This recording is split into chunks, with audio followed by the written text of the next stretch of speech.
Hi guys, this is Julie from Connecting Japan and welcome to today's video. We're going to be doing some cooking tips and hints that we've learned because we had every intention of making an osechi ryori. So what's an osechi ryori? It is meals that we make over the New Year's period in Japan called Setsubun. It's not Hatsumore, that's visiting the shrine. And you need one of these. This is a 3T bento box that we were talking about in our social media feeds. This one has 3 tiers. It's not made out of wood, it's plastic, and you can get bamboo leaves to separate all your meals. So what sort of things do you need to cook if you're going to make an osechi ryori? Well, I don't have all the items here. We're going to leave a list a little bit below this, and thank you so much to Just One Cookbook for helping me because I am still very much a beginner. I am going to do one of the meals on the list that I'm going to talk about in a moment, but we're just going to go through a few of the things that you're going to need. Here's some of the ingredients. I don't have them all. The first one on the list, and we don't have a picture of it here, is kosher salt. Now, why can't you just use normal salt? It's just a bit more refined, and because of the type of food that we cook, we're going to be cooking, which is Japanese, it's very particular. So you can get that one from Amazon. Buying it here in Australia is very pricey, so it's probably better to get it from a different source. So here's one of the things we got. This is cooking sake. So this is a little different from the regular sake that you would get to drink with. It's just refined in such a way that will help you cook better. Will we need it today in our next cooking video? Yes, we will. So it's used quite a lot in cooking, and it's very versatile too, and it's quite affordable. The next one is rice wine vinegar. Now this one did in fact come from Coles. The previous one came from a specialty Asian shop in our area, which thank you very much, Mrs. Wong. And this rice wine vinegar, again, is specially designed for Asian cooking. So it's a lot different from the regular vinegar you would get in the West. So it's specially designed for the flavors and textures that you're going to need when you cook with Japanese food. This is mirin. Mirin is another staple that is used in Japanese cooking. Again, we're going to be using this in the recipe that we're going to make either in this video or the next one, probably the next one. It's something that you use often, and it brings out an incredible flavor in your Japanese cooking. So it's something you definitely don't want to be without. We do have, there's lots of other things that you can use. There's lots of other items. Some of them are things that you probably have around the place. One of them being soy sauce. Now you can use regular Western soy, but to be honest, our soy to me is quite salty compared to the Asian styles. So you can have a look around. There are plenty of different brands and varieties out there. But it really depends on the taste that you're looking for. When it comes to starting out your beginner style stuff with Japanese cooking, you can't go past the old bamboo mats. They're very popular. A lot of the other cutlery that we're going to be looking at, you have to go to specialty stores. If you're in Victoria, Glen Waverley's probably your best bet. Okay, so we'll leave a list down below of some of the cutlery that you can go searching for. So let's go into what kind of meals would you expect to find during New Year's in Japan. Usually all the shops are pretty much shut when this time of the year is on, or a little bit later than this video is recorded. And so traditionally an osechi ryori would be made in advance, like there'd be all the ingredients and everything would be prepared. The house at this time of the year would be cleaned. As you can see, our house is clean, so we've already done it. They have a word for that. and you then would get everything ready. Some of the meals on the list, of course, do take a lot of time. We're also going to link that to Just One Cookbook. Now, this is just one type of bento meal that they do. So the first one on their list is one we're going to be making in another video called date maki. Date means sash and maki means rolled. And you would eat this if you wanted to promote wisdom and learning. It's just called a sweet rolled omelette. And as we all like eggs in this house, it was a no-brainer for us to start with this one. And this one happens to be a very important one when it comes to New Year's celebrations, because they're praying for greater wisdom and learning coming into their new year. So there you go. The next one on the list is kuri kinton.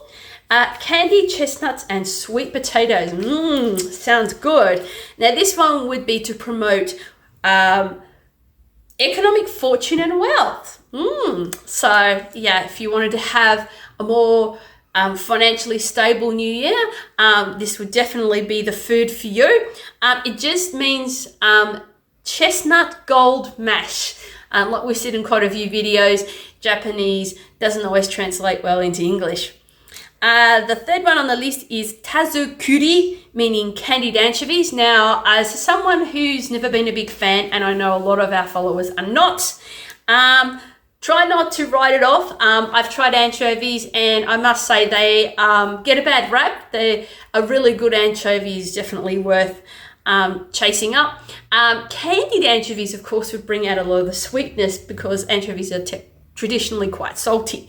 They're often served with beer, and they're also great for your bones. So if you want to build up calcium, have some tazukuri. It depicts a bountiful harvest, and the reason why that is anchovies were used for fertilizer in the rice paddies. So there's a lot of agricultural context to this particular meal. Okay, the next one on the list is kuro mame. Kuro meaning black and mame meaning bean, so black bean, and is a sweet black soybean. Now that sounds like a bit of a contradiction considering soy can be a bit salty, as we've said. It depicts good health, and yes, particularly for us ladies, we do need to definitely look after our health. So if that's something that you're interested in, I didn't think too much of it to start with, but yes, you always try to give something a go. The next one on the list is kazunoko, meaning herring roe. Obviously, if you don't know what roe is, it's the eggs of a particular fish.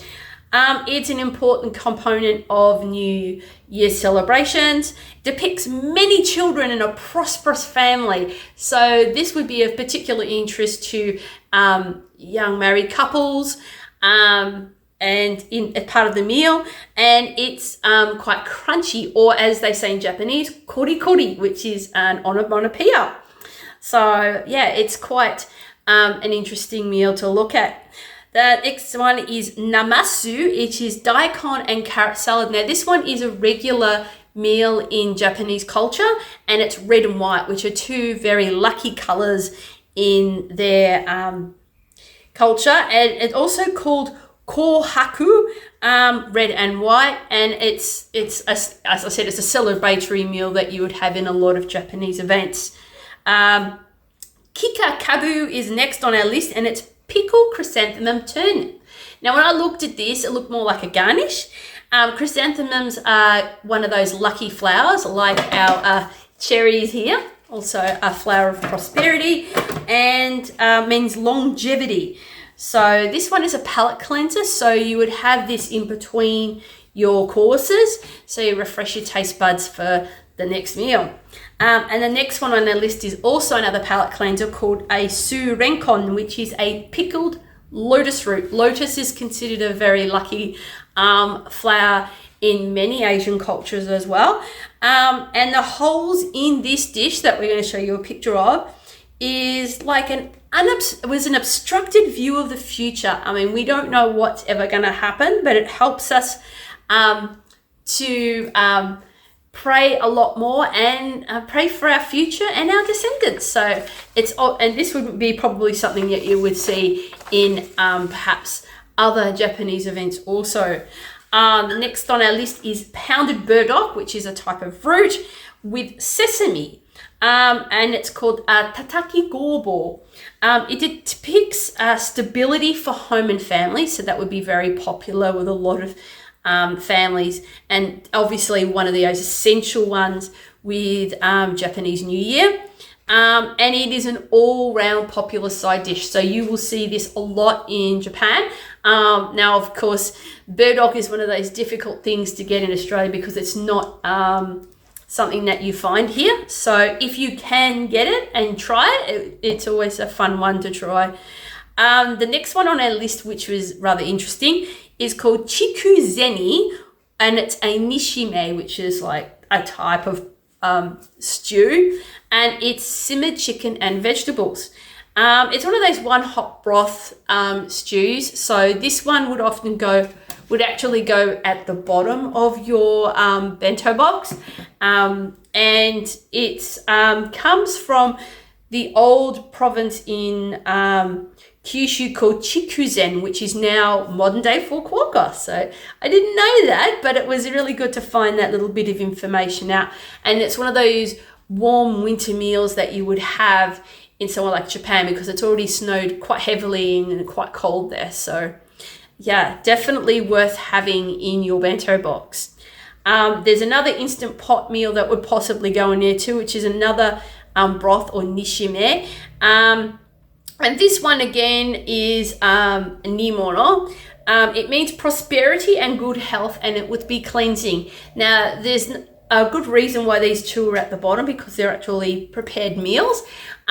Once you've finished eating all the other different meals with their context and symbolism, having this cleansing meals at the end is a fitting triumph to the end of your New Year's celebrations. The next one is ebi no umani, meaning simmered shrimp, or as we Aussies and the British call it, prawns. And they depict long life. If you've ever looked at a prawn, you can see its whiskers and the way it's hunched over. It sort of resembles an older person. So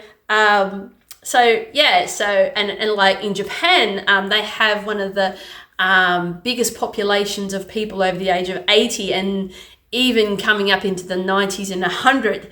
So yeah, I'd imagine this would be a very popular dish in the new year. The salmon kombu rolls, or kobumaki. Maki, again, as we said, was rolled. It depicts happiness and joy, and what person wouldn't want a salmon kombu roll in their bento box to make them feel happy? Sounds really great. I'm hungry already.